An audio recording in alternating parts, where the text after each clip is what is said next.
नहमदुहु व नसल्ली अला रसूलिहिल करीम। अम्मा बाद फ़अऊज़ु बिल्लाहि मिनश शैतानिर रजीम। बिस्मिल्लाहिर रहमानिर रहीम। इन्नमा यख्शल्लाह मिन इबादिहिल उलमा इन्नल्लाह अज़ीज़ुन गफ़ूर। सदक़ल्लाहुल अज़ीम। वक़ाल अन्नबिय्यु सल्लल्लाहु अलैहि वसल्लम इन्नल उलमा वरसतुल अंबिया औ कमा क़ाल अलैहिस्सलातु वस्सलाम। तमाम हज़रात को मेरी तरफ से अस्सलामु अलैकुम वरहमतुल्लाहि वबरकातुहू। ये जो अब इस वक्त हम जिस दौर में रह रहे हैं और हमें जो इल्म की और ख़ासतर उलमा की जो बेकदरी और जो उनके साथ जो रवैया है जो किया जा रहा है, तो जो कर रहे हैं उनके लिए अफसोस कि अल्लाह उनको मेरे साथ हिदायत अता फरमाए और इल्म की और इल्म के साहिबान की कदर अता फरमाए। और जो उलमा है तलबा है तो उनके लिए यह है कि आप टेंशन ना लें। देखिए, याद रखें कि आपकी कदर जो है वही जानता है जो इल्म रखता है, या जो इल्म का प्यासा है वो बंदा क्या जाने तुम्हारा कदर, जिस बंदे को इसकी अहमियत के बारे में पता ना हो। एक छोटा सा किस्सा सुनाते हैं, उससे जो लोग बेकदरे हैं उनको भी अंदाज़ा हो जाएगा और जो इल्म रखते हैं तो उनको भी अपनी अहमियत और उसका अंदाज़ा हो जाएगा कि हम कौन सा काम कर रहे हैं। और अल्लाह ताला ने जो हमें इल्म दिया है तो हमें चुना है, हम बहुत ख़ास लोग हैं। और अल्लाह आपसे मज़ीद अपने दीन का काम ले और हमारी भी बख्शिश फरमाए। कि एक तालिब इल्म थे, उसकी जो चप्पल थी वो टूट गई। वो मूची के पास लेकर गया और उससे कहा कि आप इसको सी दे और मैं आपको एक हदीस मुबारक सुनाऊंगा, आप वो हदीस सुन ले इसके बदले और मुझे चप्पल सी कर दे। उसने कहा कि नहीं, आप मुझे पैसे दे दे, मैं हदीस का क्या करूँगा, मुझे हदीस के साथ कोई काम नहीं है, आप मुझे हदीस ना सुनाए, आप मुझे पैसे दे मेरे काम के।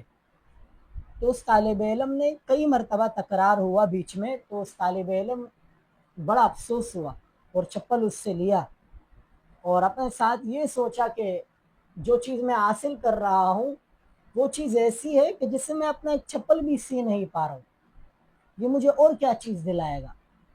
तो बड़ा परेशान हुआ, उस्ताद के पास आया और कहा कि हज़रत मैं अब नहीं पढ़ना चाहता। तो उसने कहा कि आप क्यों नहीं पढ़ना चाहते? कहा कि ये जो मैं सीख रहा हूँ ये तो इतना भी मेरे लिए नहीं कर पा रहा है कि मेरी चप्पल टूट गई, उसके ज़रिए से मैं एक चप्पल भी नहीं सीख सकता। तो उस्ताद को तो अंदाज़ा हुआ, तो उसके पास एक हीरा था छोटा सा, और उससे कहा कि आप जाकर जो है ना ये लकड़ियों के वाले के पास चले जाओ और उससे कहो कि ये छोटा सा हीरा मैं आपको देता हूँ और आप मुझे 20 मन जो है ना लकड़ियाँ दे दें। तो वो तो चला गया। जब उससे कहा, वो लकड़ी वाले ने जब उसको देखा गौर गौर से और फिर कहा कि भाई ऐसे रख के दूंगा ना तेरा दिमाग ठिकाने आ जाएगा, तू इस छोटी सी चीज के बदले 20 मन आप मुझसे लकड़ी मांग रहे, निकल यहाँ से। तो फिर वो उस्ताद के पास आया कि उसने मुझे भगा दिया। बोलता ठीक है, अब ये छोटा सा हीरा जो है ना आप लेकर जाए सुनार के पास। तो जब एक सुनार के पास गए, जब उसने उसको देखा उसने कहा कि यार इसकी कीमत मेरे पास नहीं है, आप फला सुनार के पास जाए। फला के पास गया तो उसने कहा इसकी कीमत मेरे पास नहीं है। उसने कहा फला के पास जाए। फला से फला होते हुए आखिर जितने भी बड़े बड़े सुनार थे उन तमाम के पास वो गए और उनके पास उसकी कीमत नहीं थी। फिर एक सुनार ने मशवरा दिया कि हो सकता है वक्त के बादशाह आपको इसकी कीमत दे। तो उस्ताद ने तो बोला था कि बेचना नहीं है, सिर्फ आपने इसका अंदाज़ा लगाना है। तो वो वापस आया और कहा कि उस्ताद ये वाला मामला हुआ कि वो जो लकड़ियाँ वाला है, लकड़ियाँ बेचने वाला है, उसके पास तो मैं गया, اس نے میرے ساتھ یہ حرکت کی، مارنے پر اتر آیا، اور سنار کے ساتھ یہ معاملہ پیش آیا تو اس نے کہا کہ وقت کے بادشاہ کے پاس جاؤ۔ تو پھر استاد نے سمجھایا کہ یہی مثال آپ کے علم کی ہے، جو موچی ہے وہ آپ کا قدر نہیں جانتا، وہ حدیث کی قیمت نہیں جانتا، اس لیے وہ حدیث کے بدلے آپ کو وہ سیکھے نہیں دے رہا تھا۔ اور جو لکڑیوں والے کے پاس آپ گئے تھے وہ اس ہیرے کی قیمت نہیں جانتا تھا، حالانکہ اگر اس کی وہ پورا کاروبار اس چھوٹے ہیرے سے جو ہے نا، اگر وہ چھوٹا ہیرا لیتا پورا کاروبار آپ کو دے دیتا تب بھی وہ زیادہ سمجھدار تھا، کیونکہ اس کی قیمت اتنی زیادہ ہے کہ تمام سناروں نے انکار کر کے آپ کو وقت کے بادشاہ کے پاس بھیجا۔